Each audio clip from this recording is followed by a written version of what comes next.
Class 12 next chapter वंशागति का आणविक आधार यानी कि molecular basis of inheritance. First, आनुवंशिक पदार्थ। पिछले चैप्टर के अकॉर्डिंग जो पदार्थ आनुवंशिक लक्षणों के लिए वाहक का काम करते हैं वे आनुवंशिक पदार्थ कहलाते हैं।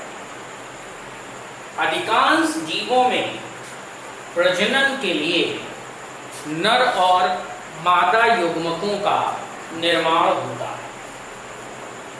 नर और मादा युग्मक संयोग करके युग्मनज बनाते हैं, जो क्रिया संयुग्मन कहलाती है। युग्मनज के लगातार विभाजन यानी कोशिका विभाजन के बाद भ्रूण का निर्माण होता है। कोशिका के विभेदीकरण से आनुवंशिक लक्षण संतान में पहुंचते हैं। जिन कारकों के द्वारा ये लक्षण जनक से संतान में ट्रांसफर होते हैं उन कारकों को आनुवंशिक पदार्थ या आनुवंशिक कारक कहा जाता है। कोशिका की खोज के बाद वैज्ञानिकों की खोज इस चीज पर केंद्रित हुई कि ऐसे कौन से अवयव हैं जो कोशिका के माध्यम से संतति तक पहुंचते हैं। ग्रिफिथ ने 1928 में यह बताया कि डीएनए एक आनुवंशिक पदार्थ है। रोजालिंड, फ्रैंकलिन, मॉरिस विल्किंस ने यह बताया कि डीएनए की रचना द्विसूत्री है। वॉटसन और क्रिक ने डीएनए की संरचना का मॉडल 1953 में दिया।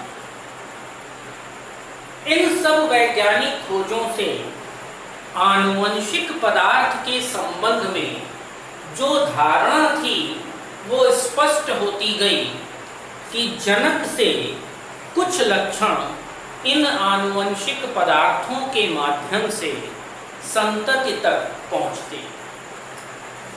आनुवंशिक पदार्थ यानी वे अवयव जिनके द्वारा लक्षणों का आगे बढ़ना संभव हो पाता है, उन पदार्थों के कुछ विशेष गुण भी होते हैं। आनुवंशिक पदार्थ जो इस प्रकार की कार्यकी के लिए उपयुक्त हैं में कुछ विशिष्ट प्रकार के लक्षणों का होना भी आवश्यक है। जीवों के आनुवंशिक लक्षणों को डीएनए ही एक पीढ़ी से दूसरी पीढ़ी में ट्रांसफर करता है, यानी डीएनए मुख्य आनुवंशिक पदार्थ है। डीएनए किसी जीव के स्ट्रक्चर की रूपरेखा को तय करता है। न्यूक्लियोप्रोटीन अन्य पदार्थों से अपने ही समान पदार्थ यानी जो भी न्यूक्लियोप्रोटीन आनुवंशिक पदार्थों में उपस्थित हैं वो अन्य अवयवों से अपने जैसे ही पदार्थ निर्मित करने की क्षमता है। कुछ न्यूक्लियोटाइड इन जैव रासायनिक क्रियाओं में सह एंजाइमों यानी कि को एंजाइम्स के रूप में भी पार्टिसिपेट करते हैं।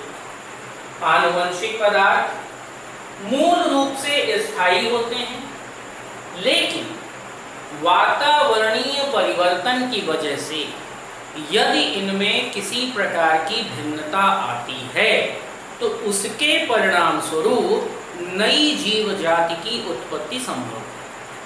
यानी जब आनुवंशिक पदार्थ परिवर्तित होगा तो संतति में भी कुछ न कुछ परिवर्तन अवश्य होंगे। आनुवंशिक पदार्थों में प्रति पुनर्विकृति यानी रेप्लिकेट होना और गुणों की पुनरावृत्ति का विशेष गुण होना चाहिए।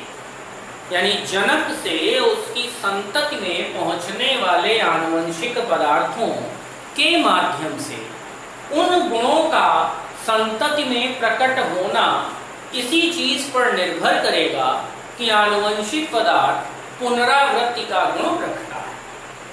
आनुवंशिक पदार्थ में विभिन्नता उत्पन्न करने की क्षमता होनी चाहिए और ये विभिन्नताएं सदैव स्थिर परंतु वंशागत भी होनी चाहिए।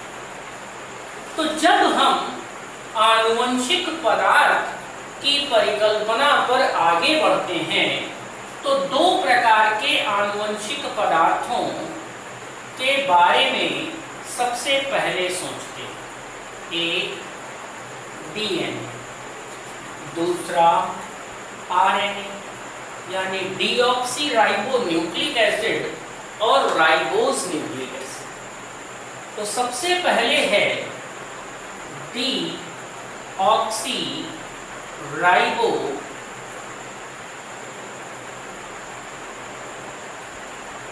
न्यूक्लिक अम्ल, जिसे हम शॉर्ट फॉर्म में डीएनए कहते हैं। डीऑक्सी राइबो न्यूक्लिक अम्ल न्यूक्लियोटाइड की एक बहुत लंबी वृहत संरचना वाला बहुलक है। इन्हें पॉलीन्यूक्लियोटाइड भी कहते हैं। यदि हमें डीऑक्सी राइबोज न्यूक्लिक अम्ल का पूर्ण जल अपघटन करें तो पेंटोज शर्करा, फास्फोरिक अम्ल और नाइट्रोजन युक्त विषम चक्रीय यौगिक, जिन्हें नाइट्रोजनीय क्षारक कहा जाता है, प्राप्त होंगे। डीएनए की संरचना का वर्णन वाटसन और क्रिक ने किया था।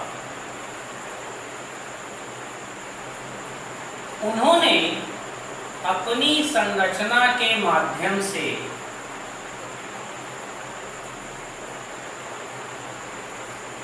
एक डीएनए सूत्र की कल्पना की थी। यह कल्पना उनके वैज्ञानिक प्रयोग पर बाद में आधारित हुई कि वास्तव में सूत्र इस प्रकार का होता है। उन्होंने अपने मॉडल को एक अक्ष में बांटा जिसका अर्धव्यास 10 एंगस्ट्रॉम और पूरा व्यास 20 एंगस्ट्रॉम का रहा। उन्होंने अपने डीएनए मॉडल में प्रस्तावित किया कि डीएनए एक द्विकुंडलित आकृति है जिसकी रचना सीढ़ीनुमा है। पार्श्व लड़ीय छड़ें एकांतर क्रम में फॉस्फेट और डीऑक्सी राइबोज शर्करा द्वारा बनी होती हैं। बीच में प्यूरीन और पिरिमिडीन हाइड्रोजन बॉन्ड द्वारा सीढ़ीनुमा संरचनाएं क्रिएट करती हैं। तो ये जो हमारे सूत्र हैं इन्हें हम कहते हैं शुगर फॉस्फेट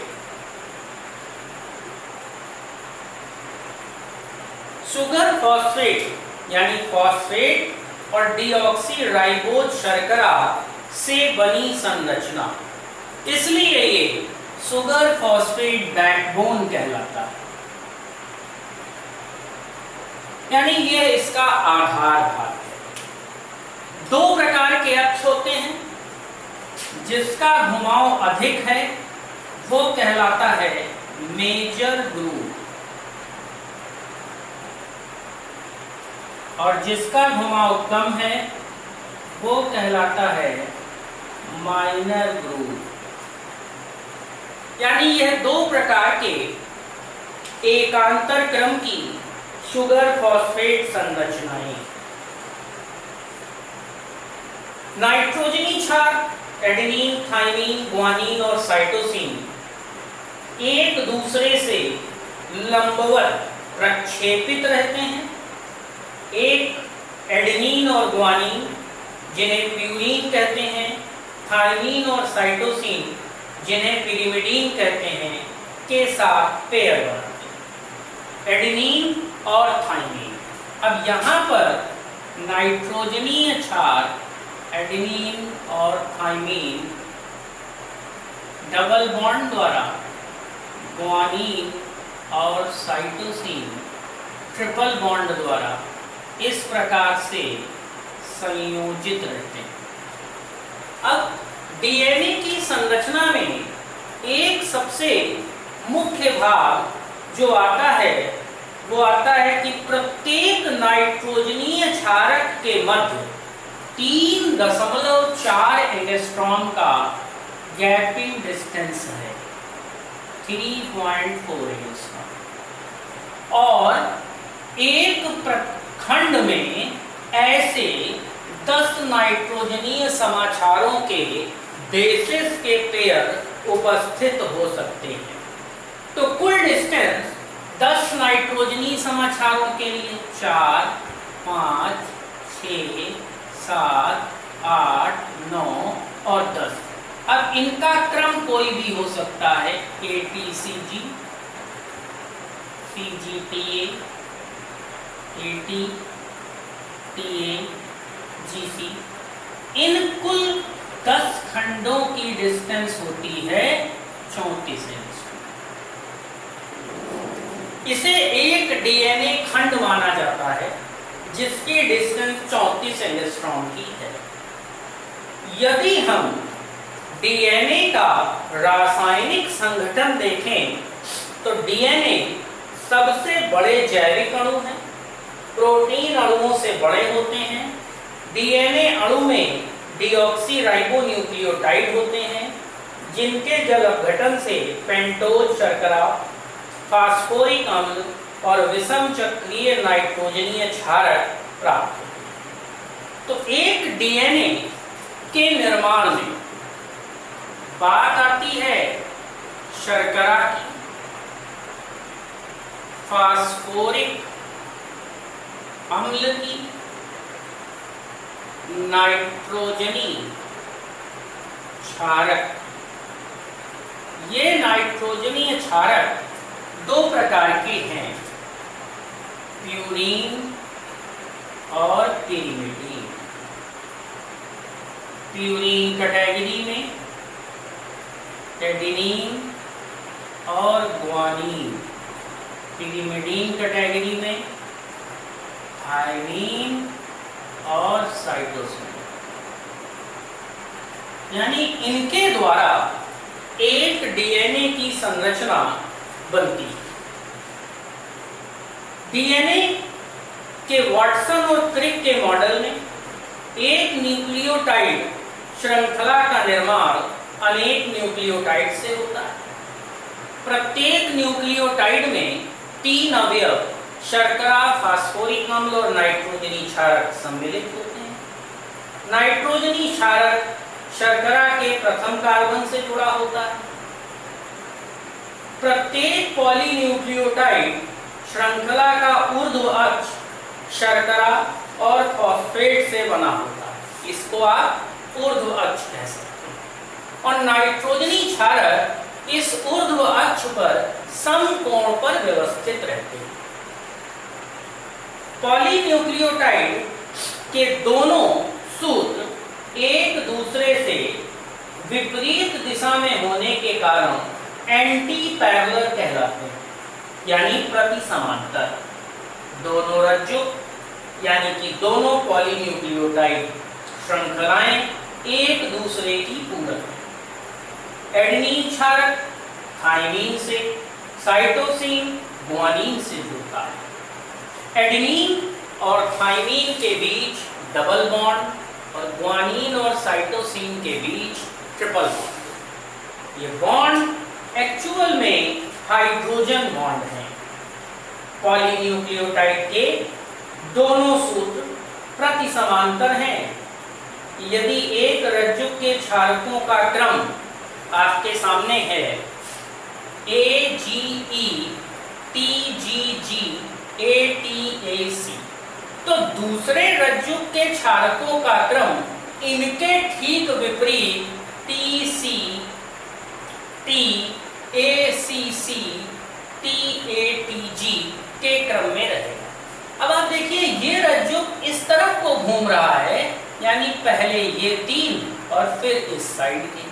ये रज्जु इस तरफ को घूम रहा है, यानी पहले ये और फिर इस साइड के, उनके अनुक्रम। ये हमेशा अपने से विपरीत अनुक्रमों के साथ ही जुड़ते हैं। एक कुंडली के एक पूरे चक्र की लंबाई, जैसे मैंने आपको बताया, 34 एंगस्ट्रॉम होती है।